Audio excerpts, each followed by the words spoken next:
Mexican news anchor Leonardo Schwebel has had it with anti-vaxxers.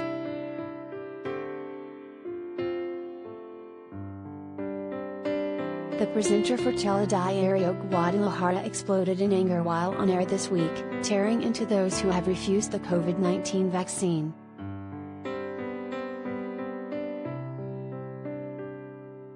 "If you're anti-vax, you're a moron," Schwebel screamed at the camera, demanding that resistors at least wear a mask properly.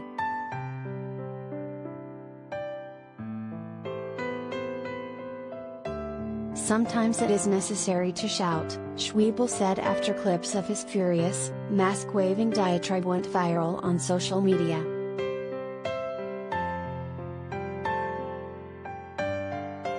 Schwebel's outburst came as confirmed coronavirus cases in Mexico reached record highs, thanks to the highly contagious Omicron strain.